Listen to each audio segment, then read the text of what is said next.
Então, vamos lá.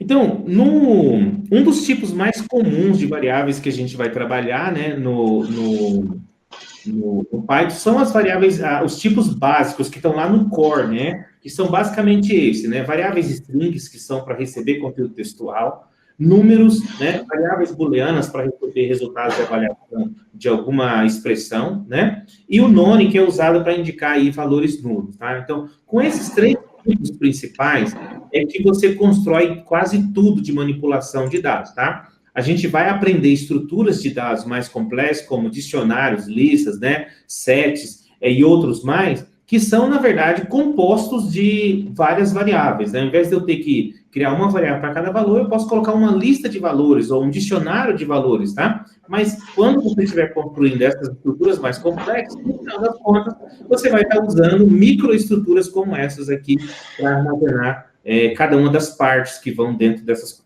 variáveis do tipo mais coleções, né? Ok?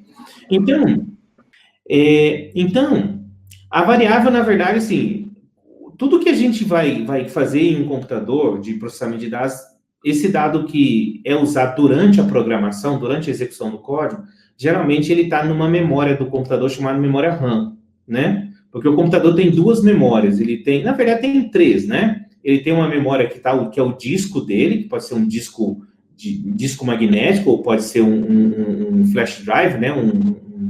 Um desses hoje de altíssima velocidade, ou que não são mais em disco, é tipo um pendrive, né? Na verdade, com muita alta capacidade.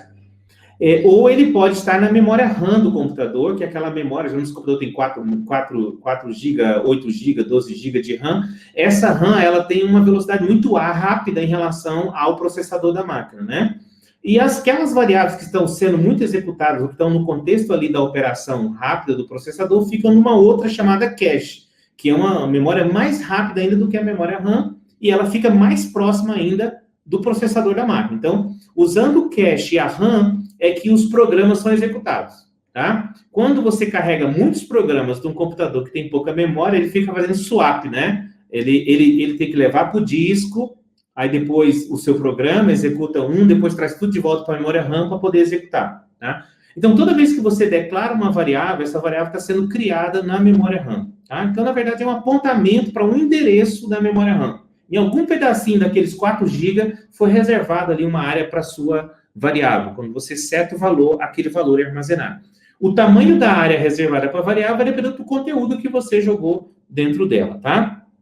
No caso do Python, né, a variável não tem um comando para declarar como algumas linguagens têm, né? Você tem linguagem que fala int, né, o nome da variável, ele já criou um espaço, já reservou um espaço, já tipou ela. No Python, não. Para você criar, você tem que setar um valor nela. Se você não criar setando um valor, não se cria uma variável. Então, sempre a criação de variável é assim, a variável igual um valor. Pode ser de qualquer tipo do Python, ele está valendo. Mas só quando você seta um valor que um espaço na memória é alocado para receber aquele valor, tá? E aí passa a ter um endereço. O operador de atribuição, como nós vimos, você pode usar o igual, ou se você quiser fazer uma atribuição em uma operação, nós aprendemos na aula de ontem, mais igual, menos igual, vezes igual, né? Que ele já faz uma operação matemática e já atribui o valor. Isso quando a variável já tem valor, né? Agora, se ela não tem valor nenhum, você vai ter que usar o igual, tá? Igual, variável igual valor, tá bom? Variáveis não precisam ser declaradas com nenhum tipo específico. Você não precisa falar que ela é do tipo inteiro, ou do tipo float, ou do tipo... Simplesmente o Python vai inferir o tipo pelo valor que você informar, tá? Ele vai escolher o tipo. Mas é possível que você defina o tipo, tá? Ok? Depois a gente vai ver que você pode falar assim, você faz uma conversão do tipo, você chama a função int, passa um valor, a variável que ele vai criar naturalmente é um int. Se você pegar uma função float e passar um valor para dentro da função float, ela vai devolver um número no formato float, consequentemente a variável criada será um float, tá bom? Então, aqui, ó, deixa eu ver, eu estou passando direto e não estou executando os códigos. Então, aqui, nós temos um exemplo aqui, né? Se a gente criou uma variável x igual a 10, se eu usar essa função type, para ele me dizer qual é o tipo que ele identificou a variável, ó, é o tipo int, que é um tipo inteiro. Se eu passar para ela, né, um texto, olha só, fulano de tal é o conteúdo dela, mas o tipo, ele vai dizer, ó, esse é um tipo string, tá? Um tipo textual. Elas podem ser declaradas, no caso, texto, usando aspas simples ou duplas, né? Então, você pode citar o texto assim ou assim, tá valendo os dois, tá? Vai valer como fechamento aí do conteúdo da string e o Python vai preencher. Por padrão, eu tenho visto que os programadores, em geral, usam aspas simples, tá? Mas é uma questão de gosto, tá? Você pode escolher um padrão. O bom é que se você vai usar aspas simples no seu código, use para tudo aspas simples quando você for setar um texto. Numa hora usa uma, hora outra, a gente acaba... Eu, por exemplo, não tenho esse padrão, mas eu acabo usando um quando eu vejo que estou usando o outro, tá? Mas eu vejo que fica mais difícil ler o código. Quando você... meu padrão é aspas simples, declara tudo com aspas simples, tá bom? Se você gostar de aspa dupla, declara tudo com aspa dupla, facilita.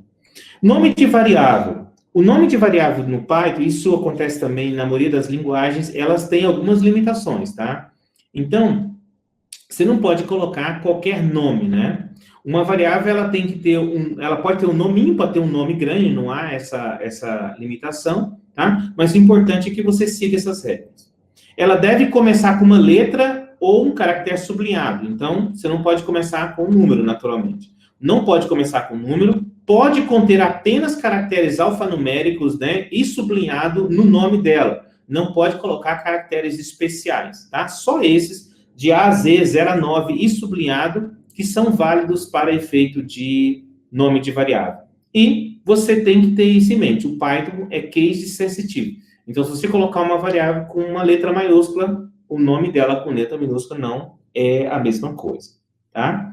Então, aqui tem uma série de nomes válidos, né? Eu posso colocar assim, nome região, nome underline região, underline nome, underline região, tudo isso é válido, tá? Eu posso executar todos esses aqui, que ele é válido. Nome região maiúsculo, nome região 2, ou o número entrou no final, mas eu não coloquei no início. Esse tipo de nome de variável com letra maiúscula, geralmente as pessoas usam por padrão quando você cria uma variável que ela não vai sofrer mudanças. É uma constante, tá? Então, por padrão, você pode colocar ela como o maiúsculo. Por exemplo, imagina que se você tem um Python, um código que vai conectar no banco de dados, e a string de conexão recebe o parâmetro lá, que é o nome do usuário, que é uma senha, que é o endereço do servidor, o nome do banco. E você, uma vez que você preencheu isso, nunca mais você vai mudar isso. Você vai executar todas as conexões usando esses parâmetros. Ou, se você tem um endereço de uma pasta onde estão seus arquivos e você quer sempre referenciar aquela pasta, ela não vai mudar durante toda a sua programação, você pode colocá-la com maiúscula, porque aí você mostra que é uma variável do tipo... que o conteúdo dela é padronizado e, uma vez declarado, não tem mudanças aí esperadas, tá bom? Outro ponto. Aqui nós temos no notebook, tá? No Jupyter, alguns comandos mágicos que eles chamam, né? Esses que começam com um asterisco, tá? Esse comando who com percentual no início, desculpa, ele mostra todas as variáveis que você tiver criado no seu Jupyter, tá? Então, você vai declarando variável, o que eu criei, tá? Você consegue ver todas as variáveis que estão criadas aqui, tá bom? Todas essas aqui foram criadas em algum momento. Nomes que você não pode, aqui, tá vendo? Se eu tentar criar uma variável como essa, né? Nome, região, 2 igual, Nordeste, ele vai gerar um erro, mostrando que há um erro de sintaxe aqui. A mesma coisa, se eu colocar um if, ele não vai aceitar, tá? E se eu colocar aqui, ó, o espaço em branco, ele também não vai aceitar, tá? Então, essas regras são importantes que vocês observem. E se você não observar, o próprio Python não vai deixar você passar, tá? Ele vai reclamar se a tipologia estiver errada, ok?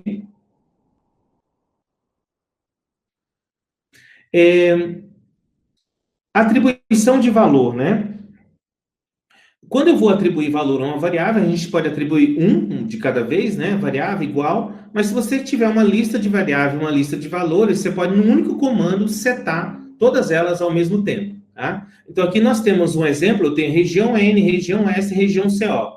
Do lado de cá, separadas por vírgula. Igual, do lado de cá, eu estou fazendo uma lista de valores separados por vírgula. Quando eu faço isso aqui, ele vai pegar esse primeiro nessa variável, esse segundo na segunda, o terceiro na terceira, tá? Então, essa é uma outra forma.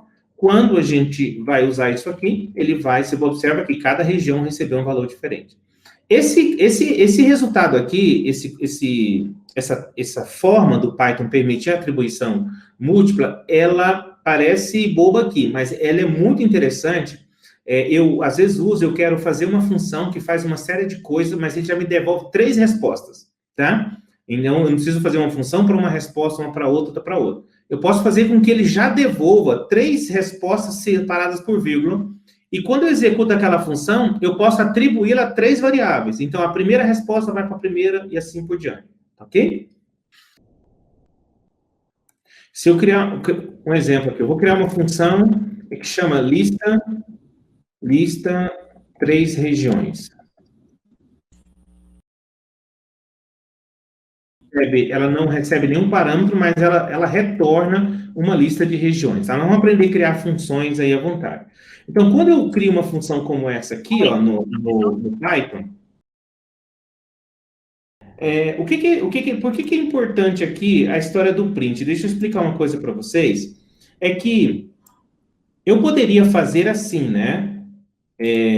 Como em alguns casos eu só coloco eu só chamo a variável, ele já mostra no resultado da célula o resultado, não é? Ele já cria lá o valor, o resultado, mesmo sem o print.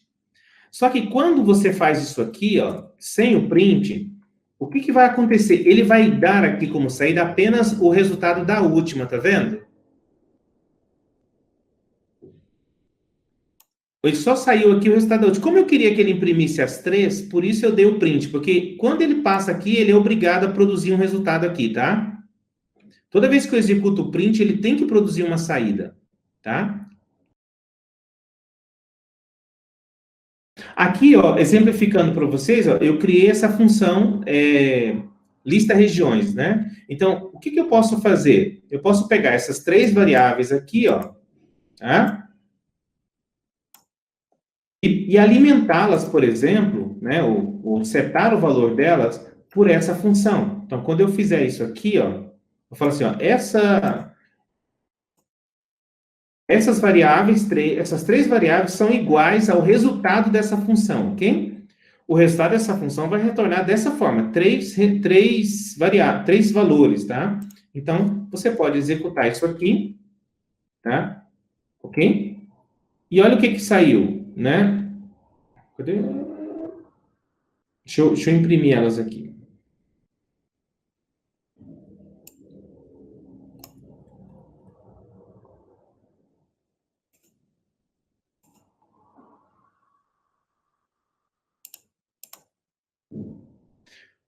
Opa, Ctrl Z. Vou mudar aqui só para a gente ter certeza que o que está vindo é da função, né? Norte 1, Sul 1, Centro-Oeste 1. Ok? Então, porque a gente já usou essas variáveis. Então, se eu disser aqui que ela recebe esse valor, se eu mandar imprimir agora essas regiões, vocês vão ver que ela está Norte 1, Sul 1, Centro-Oeste 1. Tá bom? Então, como eu estou comentando, né, os tipos básicos são o tipo texto. Nos campos numéricos, nós temos int, float e o número complexo, ou complex aqui. E temos o tipo booleano e o tipo none, que são as mais elementares, tá? E também os tipos byte, byte array e memory view, ok? Nós vamos dar uma olhada nesses principais. E tem as estruturas de dados, como listas, duplas, né, range aqui, os dicionários, no caso, o set e frozen set seriam conjuntos, tá ok? Que nós vamos também estudar, ok? Esses aqui nós vamos estudar nas estruturas de dados, ok? Em seguida, na próxima aula. Então, vamos dar uma olhada nos tipos básicos do Python, tá? No caso, se você tiver alguma dúvida quanto a que tipo é determinado dado, você pode utilizar, né, a função type para poder verificar essa tipologia. Isso é muito interessante porque como o Python tem tipagem dinâmica, muitas vezes você tem que testar para garantir que aquele tipo é do tipo esperado, senão todo o seu cálculo vai errar, né? Então, às vezes, você pode garantir que aquele tipo é. Então, você pode perguntar ao Python se aquele valor é do tipo tal. Então, por exemplo, aqui, ó, eu coloquei um x aqui e diz que é 100. O tipo é string. Se eu coloquei x igual a 100 e você tem um campo número, ele me disse que é int. Mas imagina que no meu cálculo eu precisasse ter certeza que é um tipo inteiro, tá? Para eu poder fazer uma operação ou qualquer outro tipo. Você pode, vou adicionar aqui um código, você pode perguntar, então, por exemplo, x,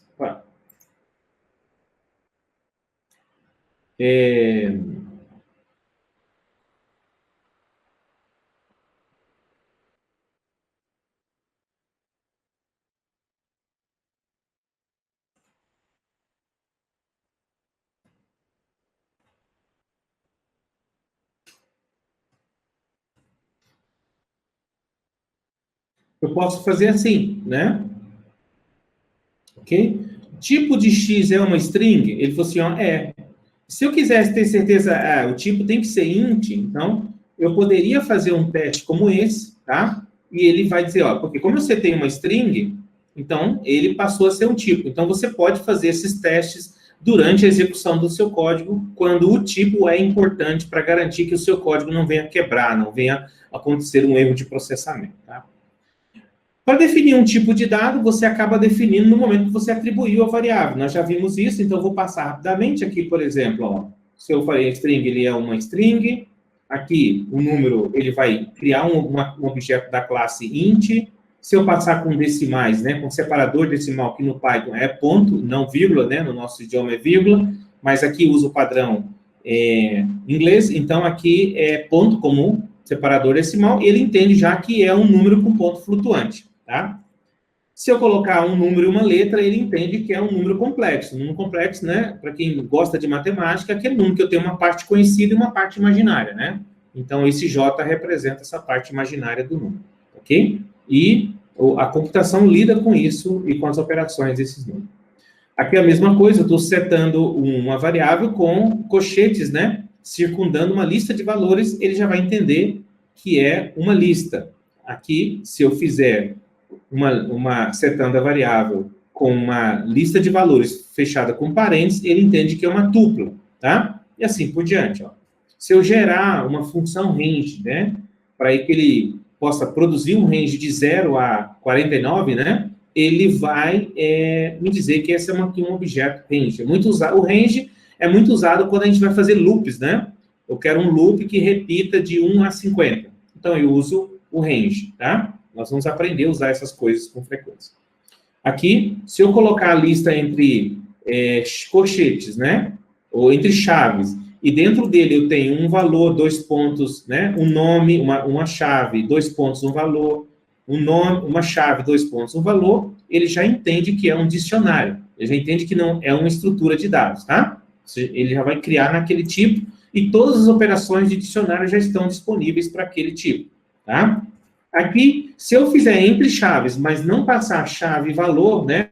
Chave, 2 pontos, valor, ele entende que eu tenho um conjunto, um set, né? Ou, se eu declarar como frozen set, ele vai também criar um variável do tipo frozen set. Ou seja, então, o que eu estou exemplificando é que, na criação, ele já define qual é a classe que vai manipular o conteúdo da minha variável, tá? Essas duas coisas que basicamente são a mesma coisa, a diferença é que quando eu crio um set normal, ele não tem a função de hash, então eu não posso usar ele como uma chave para um dicionário, tem algumas coisas que eu não consigo fazer. Esse aqui é um conjunto que ele cria um hash, e aí eu consigo usar ele como identidade para um objeto dentro de um dicionário, como uma chave, tá? Eu posso criar um hash dele. Se eu passar como true, ele já detecta que é booleano. Se eu passar aqui, por exemplo, né, com esse B no início, ele já entende que eu quero armazenar aquela variável no seu formato binário, em bytes, né? Ok?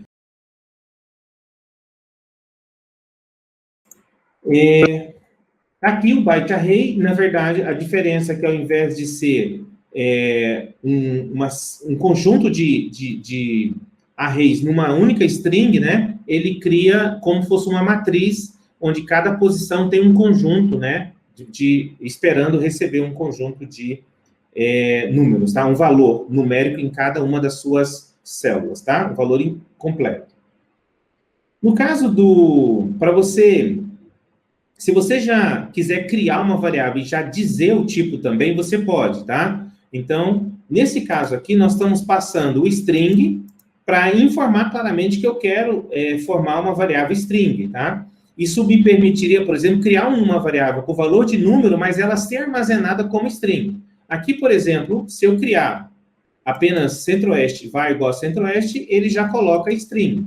Mas se eu pegar essa célula aqui, né, e passar um número também, ele vai criar como uma string, né? Se eu passar aqui que esse número é 10, ele não vai criar como numérico, porque eu estou, mesmo que eu passe um número, né? Porque eu estou passando um número, mas como ele está usando uma função para transformar naquele tipo string, se eu executar isso aqui, esse negócio é uma string, não é um número, tá? Ele foi armazenado na memória e encapsulado por uma classe para manipular texto, tá? Se eu simplesmente setasse o número direto, ele entenderia que era aqui um número, tá bom? Aqui, ó, se eu quiser o 520 como número, tá? Ó, eu posso fazer isso. Um exemplo, se eu pegar esse float, esse número decimal, e mesmo ele tendo casas decimais aqui, por exemplo, 3, 4, 5, ele não vai criar como float, vai remover essas casas e vai pegar a parte inteira e vai setar na minha variável e criar uma variável do tipo inteira, desprezando tudo que não for da parte inteira do número, tá bom? A mesma coisa, você pode pegar um número complexo, tá? Eu passei um 30, né? J, ele transformou num número complexo, tá? Aqui vale para listas, para tudo, ó. Para tuplas, todos eles você pode definir aí o tipo na hora da criação também. Você especifica ele, não deixa ele adivinhar o tipo. Você diz para ele qual é o tipo que você quer. Claro, você vai ter que informar um valor que encaixa naquela tipologia, tá? Mesma coisa, tá? Certo? Só para mostrar essa possibilidade de você criar já definindo o tipo que você quer. Beleza? Então, agora nós vamos entrar em cada um desses tipos e estudar cada um deles.